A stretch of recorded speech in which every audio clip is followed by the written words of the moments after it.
सदगुरु जोगी पीर धाम से समझेंगे कि सेवा करने का पूरा फल किस सेवादार को मिलता है। तो चार तरह के पहले सेवादार बनाए थे हमने पिछले प्रवचन में। एक जो गुरु के बिना कई सेवा करे, जिम्मेवारी से अपनी अपनी ड्यूटी समझ गए कि मैंने तन मन धन से नामदान लिया, मैं सेवादार हो गया हूँ, जब शिष्य हो गया हूँ, इसलिए सेवा करना मेरा धर्म कर्तव्य। और आत्मा जब तक संतों की का प्रेम और सेवा नहीं पालती तब तक तृप्त नहीं होती। एंड हमारा जो नेचर है कि हम आत्मा के गुलाम है, आत्मा है, दास है, अंश है, शक्ति है, तो हमारा जो नेचर ही है वो है गुलाम, दास्ता, सेवा। तो संसार की तो अनंत जन्म सेवा करके देख ली, सुख शांति प्रेम अनंत तो मिला नहीं। तो अब हर जन्म बिछड़े थे माधो जन्म तुम्हारे लेखे। तो एक पहले नंबर का सेवा जो अपनी जिम्मेवारियों से खुद ही सेवा करता है उसको कहना नहीं पड़ता सदगुरु को। दूसरा गुरु के कहने पे सेवा करता है। तीसरा गुरु के कहने पे सेवा तो करता है लेकिन दिल से मन से नहीं करता। और चौथा उसको जो मर्जी कहते रहो, ब्रह्मा विष्णु शंकर ही के बड़े से बड़े कोई संत के, उसने अपनी मर्जी ही करनी है, वो सेवादार होता ही नहीं है। और सेवादार की मोहर लगा के खुद अपने आप पे वो भी सत्संगों में, कीर्तनों में, दरबारों में रहता है जब जुड़ा होता है, लेकिन उसको शास्त्र सेवादार नहीं मानते। अब ये तो हो गए चार तरह के सेवादार, और इन चार सेवादारों का रैंक बता दिया।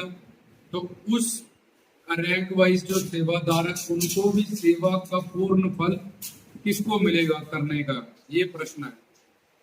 तो जो पहले नंबर का सेवादार है गुरु के बिना कहने पे सेवा कर रहा है, जब दूसरा उनके कहने पे सेवा कर रहा है, जो तीसरा सेवा तो कर रहा है पर मन से नहीं कर रहा, उसके अकॉर्डिंग ही उसको फल मिलेगा।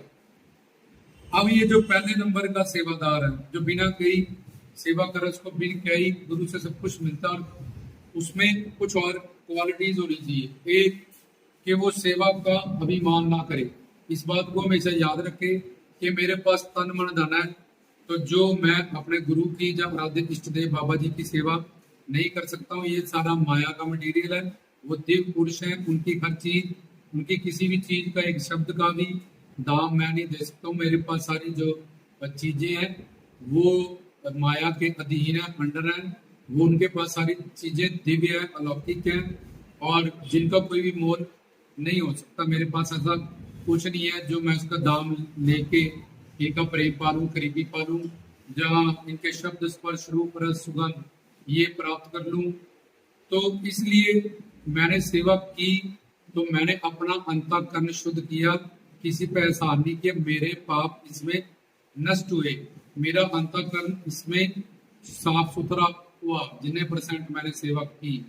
तो पहली बात उसको ये ध्यान होना चाहिए कि मैं सेवा कर नहीं सकता हूँ, क्योंकि सेवा करने वाला मेरे पास कुछ नहीं है, वो गुरु परमात्मा ही, बाबा जी ही मेरी सेवा कर रहे हैं। पर ये सब जो मैं कर रहा हूँ वो उसको ऐसे सेवा कबूल करते जा रहे हैं, ये उनकी करुणा, उनकी कृपा पर, मेरे पास कुछ नहीं, इसलिए सेवा का उसमें अभिमान ना हो। पहले चार कैटेगरीज बताई, अब पहले बताया कि फर्स्ट नंबर का अपनी सेवा को परम चरम फल कैसे प्राप्त करेगा, बाबा जी से जब गुरु से जो वो सेवा कर रहे हैं।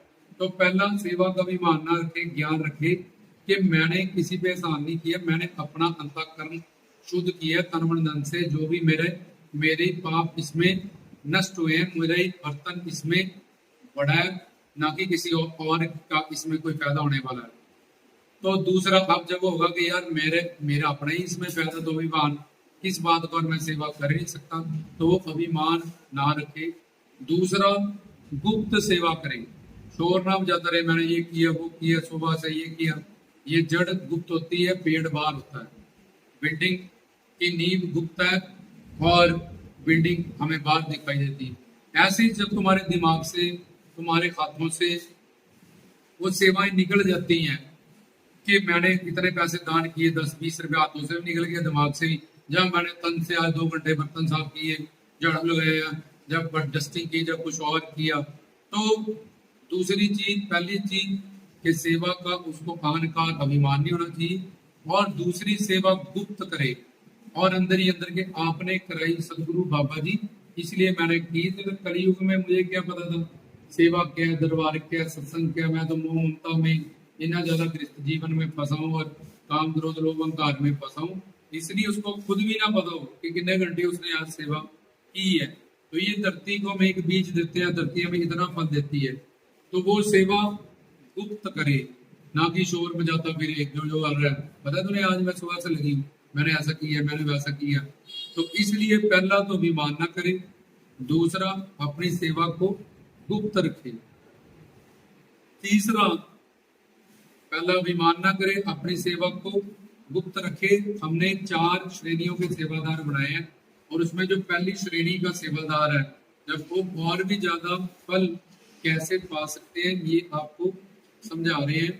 अपनी किसी भी कामना को रख के सेवा ना करें, नहीं तो अपनी कामना की पूर्ति के लिए सेवा कर रहा हूं तो मैं ऐसा करूंगा तो मेरे साथ गुरु या बाबा जी मुझे इसके ये बिजनेस है, व्यवहार है, और अपनी कामनाओं की पूर्ति है, ना कि वो सेवा है।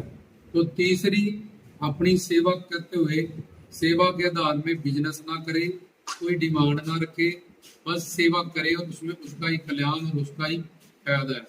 और चौथी चीज कि जिसमें हरि गुरु भगवान को सेवा मिले वो सेवा करे निष्काम। उसमें 4 चीजें आएंगी कि मुझे हरि गुरु भगवान की आपकी सेवा चाहिए, पर जब आपको अच्छा लगे, जब आप फ्री हो, तब आप मुझे, अगर मुझे सेवा देने में कोई और काम धर्म का रुक रहा है, जब कोई कष्ट हो रहा है, आपको जो आपका भाव नहीं है, आपका दिल नहीं है, तो उस वक्त नहीं मुझे सेवा। जब आपका दिल खुश हो, आप चाहो मैंने सेवा की अर्जी लगा दी है, तो उस वक्त मुझे प्लीज आप सेवा दो अपनी। तो ये पहली बात कि सेवा, ये 4 निष्काम तरीके से वो सेवा करे, और निष्काम में ये 4 चीजें आती है। जैसे गोपियों ने कहा कि कृष्ण, हम कृष्ण के बिना विरहा में है, जी नहीं सकते, रह नहीं सकते, पर फिर भी अगर कृष्ण कंस को मारने गए, महाभारत को जिताने गए हैं, कल्याण करने के, उनको मारने में आने में कुछ कष्ट होगा, जब कोई काम रुकेगा धर्म में, तो फिर कृष्ण चिट्ठी लिखने में भी हमें, तो फिर कृष्ण अपने धर्म कर्तव्य का पालन करेंगे, हम उनका इंतजार करेंगे, उनकी याद, उनकी विरह, उनकी तड़प, ये आंसू, ये भी तो कृष्ण के ही है। तो इस तरह से हनुमान जी ने कहा कि आप राम नाम जपते रहते हो, प्रभु राम को कहते कि नहीं हो भक्तों के सभा में दर्शन दो। उन्होंने कहा वो क्या पता किस काम में व्यस्त है, धर्म के लाल काम में, किस लीला में, वो सर्वज्ञ अंतर्यामी, उनको सब पता है। तो जब वो सही समझेंगे, अपने आप मुझे मिलने आ जाएंगे, दर्शन देने आ जाएंगे, सेवा देने आ जाएंगे। मैं फालतू उनकी अवतार लीला में अपनी टांग अड़ाऊं, पता नहीं काम, उनका अवतार तो लाखों लोगों को तारने के लिए हुआ, जीव कल्याण के लिए हुआ। इसलिए पहली सेवा मांगे, पर जब उनकी खुशी हो सेवा देने की। दूसरा, उनका दर्शन मांगे, क्या मुझे दर्शन दे, पर जब आपकी मर्जी हो, क्या मेरे सामने आना चाहो, मुझे दर्शन देने चाहो, पर मेरे साकार रूप में या निराकार में, तो साथ में है ही है गुरु और भगवान। तो इसलिए मैं सेवा और कृपा और प्रेम मांगता हूं आपसे, और चौथी चीज दर्शन मांगता हूं। पर इन 4 चीजों में मैं, जब आपकी खुशी हो गुरु जी या बाबा जी, तब आप मुझे दर्शन दे, आज दे, कल दे, अभी दे, 1 साल बाद दे, 10 साल बाद दे, कभी मुझे अपना दर्शन दे। मैं उतावला हूँ, उत्सुक हूँ आपके, और जितना प्यार हम उनसे करेंगे और सेवादार का शिष्टाचार का ही नियम रखेंगे, उतना ही ज्यादा प्यार हमें मिलेगा। जितनी हम उनके चरणों में शरणागति को कबूलते जाएंगे, उतना ही ज्यादा ओरिजिनल वाला प्यार और उनकी करीबी हमें मिलती जाएगी। ये रूल होता है परमात्मा का और गुरु का। तो हम सेवा मांगे, कृपा मांगे, दर्शन मांगे, प्रेम मांगे, इन सब में से उनकी खुशी, सेवा है कि प्रीतम को किस तरह से खुशी मिले, बाबा जी को, गुरु को किस तरह से खुशी मिल सकती है, इसका नाम सेवा है, ना कि अपनी कामना की पूर्ति। उन्होंने, उनका बर्फी खाने का दिल हो, नहीं आप रसगुल्ला खाओ, ये तो तुमने अपनी कामना की पूर्ति। उनका कुछ और करने का दिल, नहीं आप बैठो, मेरे को टांगे दबाने दो, नहीं आप ये रोटी, ये नहीं ये सब्जी खाओ, ऐसा नहीं वैसा खाओ, ये नहीं वो पहनो, ऐसा नहीं ऐसा बोलो, वैसा नहीं वैसा ही। तो तुम अपनी कामनाओं की पूर्ति करते जा रहे हो और सेवादार बने हो। तो तुम्हें सेवादार, तुम्हारा अपने दिमाग में हो, तुम्हें धर्मशास्त्र ग्रंथ पंथ बाबा जी गुरु सेवादार नहीं मानेगी, और तुम्हारा बर्तन ही नहीं बनेगा, और तुम कुछ भी करते भी जाओगे तब भी तुम्हें करीबी और प्रेम और नहीं मिल पाएगा वो चारों चीजें।